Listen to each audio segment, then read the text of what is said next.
Assalamualaikum warahmatullahi wabarakatuh. Apa kabar semuanya? Semoga semuanya dalam keadaan sehat dan dilancarkan segala urusannya serta dimurahkan rezekinya. Oke, jadi di video kali ini saya akan membahas terkait masyarakat yang wajib sekali untuk dilaporkan ketika Bapak Ibu menemuinya di daerah tempat Bapak Ibu tinggal. Dan di sini juga saya akan membahas terkait tata cara pelaporan warga tersebut agar dapat ditangani oleh pemerintah dan bisa mendapatkan haknya. Nah, kenapa di sini saya bilang haknya? Karena ini memang sudah ada aturannya ya. Bagi masyarakat miskin atau terlantar atau yang dinyatakan layak untuk mendapatkan penanganan dari pemerintah, memang itu adalah haknya. Jadi, agar masyarakat ini bisa mendapatkan haknya, yaitu mendapatkan bantuan sosial misalnya dari pemerintah atau perlindungan sosial dari pemerintah. Nah, ini ada tata caranya dan kriteria yang seperti apa saja yang dianggap wajib sekali agar dilaporkan supaya masyarakat ini bisa mendapatkan haknya. Jadi kepada semuanya pastikan nonton video ini sampai habis, dan bagi yang baru bergabung silahkan diklik subscribe-nya terlebih dahulu dan juga aktifkan lonceng notifikasinya agar tidak ketinggalan dengan setiap informasi yang terupdate terkait bantuan sosial dan berbagai macam subsidi pemerintah lainnya yang selalu saya bagikan di channel ini. Baiklah, sebelumnya kita lihat bersama-sama terlebih dahulu tayangan berikut ini. Kenapa jangan ketawa? Saya ngomong serius ini.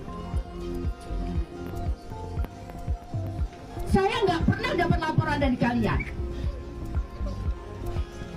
Masalah-masalah seperti ini, dosa kalian semua.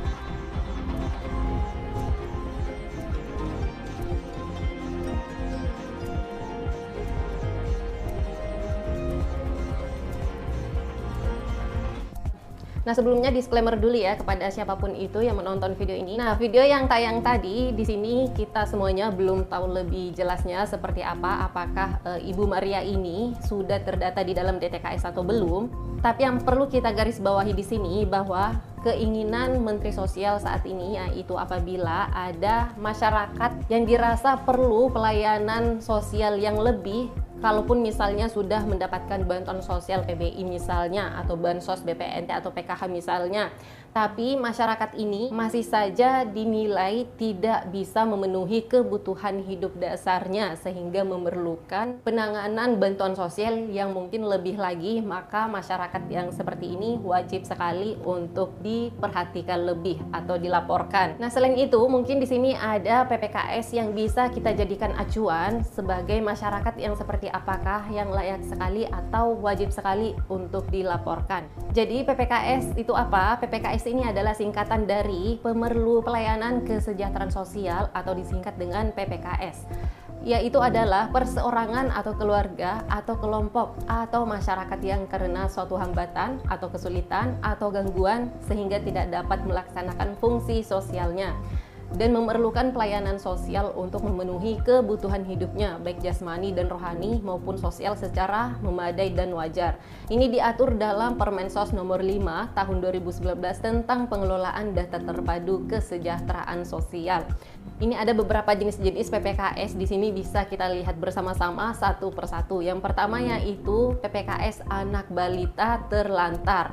Anak balita terlantar ini adalah seseorang anak berusia 5 tahun ke bawah yang diterlantarkan oleh orang tuanya atau berada di dalam keluarga tidak mampu oleh orang tua atau keluarga yang tidak memberikan pengasuhan atau perawatan, pembinaan atau perlindungan bagi anak sehingga hak-hak dasarnya semakin tidak terpenuhi serta anak dieksploitasi untuk tujuan tertentu.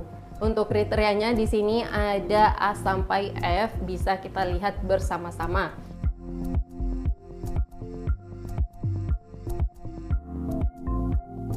Selanjutnya yaitu anak terlantar. Nah, kalau sebelumnya tadi anak balita terlantar, tapi yang kedua ini yaitu adalah anak terlantar. Anak terlantar ini adalah seorang anak berusia 6 tahun sampai dengan 18 tahun yang meliputi anak yang mengalami perlakuan salah dan diterlantarkan oleh orang tua atau keluarganya, atau anak kehilangan hak asuh dari orang tua atau keluarganya. Untuk kriterianya bisa kita lihat di sini ada A sampai poin C.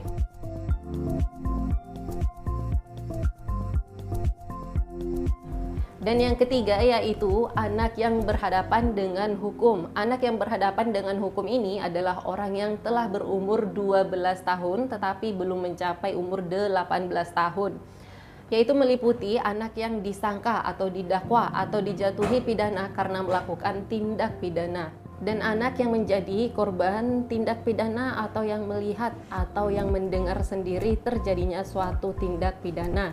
Untuk kriterianya di sini bisa kita lihat ada poin A sampai dengan poin C. Yang keempat yaitu anak jalanan. Anak jalanan ini adalah anak yang rentan bekerja di jalanan, anak yang bekerja di jalanan atau anak yang bekerja hidup di jalanan, yang menghasilkan sebagian besar waktunya untuk melakukan kegiatan hidup sehari-hari. Untuk kriterianya di sini ada dua, yaitu poin A dan juga poin B. Yang kelima yaitu adalah anak dengan kedisabilitasan atau ADK.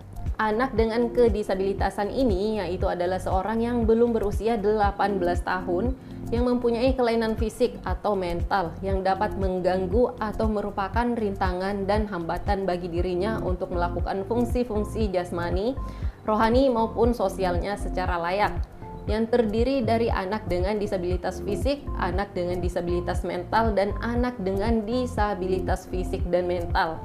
Untuk kriterianya di sini bisa kita lihat bersama-sama ada poin A sampai dengan poin D. Dan yang keenam yaitu anak yang menjadi korban tindak kekerasan atau diperlakukan salah. Anak yang menjadi korban tindak kekerasan atau diperlakukan salah ini adalah anak yang terancam secara fisik dan non-fisik karena tindak kekerasan, yaitu diperlakukan salah atau tidak semestinya dalam lingkungan keluarga atau lingkungan sosial terdekatnya, sehingga tidak terpenuhi kebutuhan dasarnya dengan wajar baik secara jasmani, rohani maupun sosial. Untuk kriterianya di sini ada A sampai D.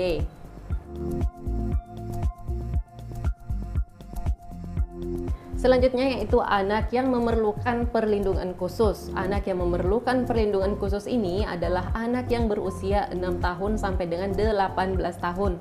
Dalam situasi darurat dari kelompok minoritas dan terisolasi, dieksploitasi secara ekonomi atau seksual, diperdagangkan menjadi korban penyalahgunaan narkotika atau alkohol atau psikotropika dan zat adiktif lainnya seperti nafsa misalnya, dan juga korban penculikan atau penjualan atau perdagangan korban kekerasan baik fisik dan atau mental.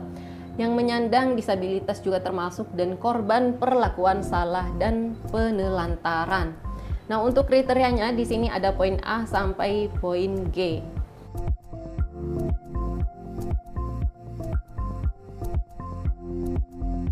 Selanjutnya yaitu bagi lanjut usia terlantar. Lanjut usia terlantar ini adalah seseorang yang berusia 60 tahun atau lebih karena faktor-faktor tertentu tidak dapat memenuhi kebutuhan dasarnya. Untuk kriterianya di sini ada dua, yaitu kriteria A dan juga kriteria B.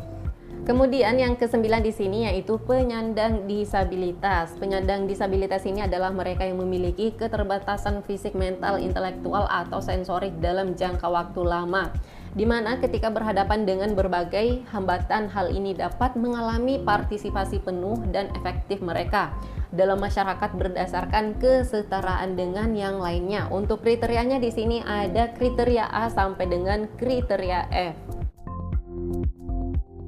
Yang ke-10 di sini ada tunasusila. Tunasusila ini adalah seseorang yang melakukan hubungan seksual dengan sesama atau lawan jenis secara berulang-ulang dan bergantian di luar perkawinan yang sah dengan tujuan mendapatkan imbalan uang, materi atau jasa. Untuk kriterianya di sini ada kriteria A dan juga kriteria B. Yang ke-11 yaitu gelandangan, adalah orang-orang yang hidup dalam keadaan yang tidak sesuai dengan norma kehidupan yang layak dalam masyarakat setempat, serta tidak mempunyai pencaharian dan tempat tinggal yang tetap, serta mengembara di tempat umum. Untuk kriterianya di sini ada kriteria A sampai dengan kriteria D. Selanjutnya yaitu pengemis, adalah orang-orang yang mendapat penghasilan meminta di tempat umum dengan berbagai cara dan alasan untuk mengharapkan belas kasihan orang lain. Untuk kriterianya di sini ada kriteria A sampai dengan kriteria D. Selanjutnya yaitu pemulung adalah orang-orang yang melakukan pekerjaan dengan cara memungut dan mengumpulkan barang-barang bekas yang berada di berbagai tempat pemukiman penduduk, pertokoan atau pasar-pasar yang bermaksud untuk didaur ulang atau dijual kembali sehingga memiliki nilai ekonomis. Untuk kriterianya di sini ada 2 kriteria. Yang ke-14 yaitu kelompok minoritas. Kelompok minoritas ini adalah orang yang mengalami gangguan keberfungsian sosialnya akibat diskriminasi dan marginalisasi yang diterimanya sehingga karena keterbatasannya menyebabkan dirinya rentan mengalami masalah sosial seperti gay, waria, dan lesbian misalnya. Untuk kriterianya di sini ada kriteria A sampai dengan kriteria D. Yang ke-15 yaitu adalah bekas warga binaan lembaga permasyarakatan, dan yang ke-18 yaitu orang dengan HIV/AIDS atau ODHA, dan yang ke-17 yaitu korban penyalahgunaan nafsa. Selanjutnya yaitu korban trafficking, dan yang ke-19 yaitu korban tindak kekerasan. Yang ke-20 yaitu pekerja migran bermasalah sosial atau PMBS. Berikutnya yaitu korban bencana alam, dan yang nomor 22 yaitu korban bencana sosial. Korban bencana sosial ini adalah orang yang sekelompok orang yang menderita atau meninggal dunia akibat bencana yang diakibatkan oleh peristiwa atau serangkaian peristiwa yang diakibatkan oleh manusia yang meliputi konflik sosial antara kelompok atau antar komunitas masyarakat dan teror. Untuk kriterianya di sini ada kriteria A sampai dengan kriteria C. Berikutnya yaitu perempuan rawan sosial ekonomi. Nah, perempuan yang rawan sosial ekonomi ini kurang lebih sama dengan kasus yang tadi ya, yang ada di video tadi, yaitu seorang perempuan dewasa menikah atau belum menikah atau janda dan tidak mempunyai penghasilan cukup untuk dapat memenuhi kebutuhan pokok sehari-hari. Untuk kriterianya di sini yaitu perempuan berusia 18 tahun sampai dengan 59 tahun.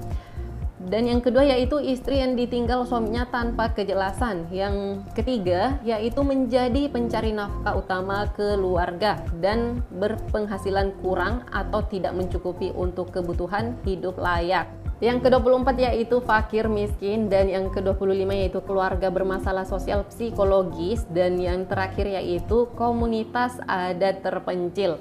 Nah, jadi di sini ada 26 poin. Karena ini ada sangat banyak sekali, jika saya jelaskan durasinya bisa sangat panjang ya. Nanti di akhir saya sertakan, saya harap Bapak Ibu yang memerlukan poin-poin ini bisa langsung di screenshot saja. Atau opsi lainnya bisa juga dicari melalui Google. Di sana ada dengan kata kunci pencarian kriteria PPKS, pemerlu pelayanan kesejahteraan sosial. Di sana ada 26 kriteria, bisa Bapak Ibu pelajari dengan seksama. Apabila Bapak Ibu menemukan salah satu kriteria ini dan masyarakat tersebut belum mendapatkan bantuan sosial atau penanganan yang wajar, maka Bapak Ibu bisa melaporkannya, bisa melalui pendamping sosialnya masing-masing yang ada di daerah tempat Bapak Ibu tinggal. Baiklah, sementara itu dulu informasi yang dapat saya sampaikan. Semoga video ini bermanfaat dan sampai ketemu lagi dengan saya di video selanjutnya. Wassalamualaikum warahmatullahi wabarakatuh.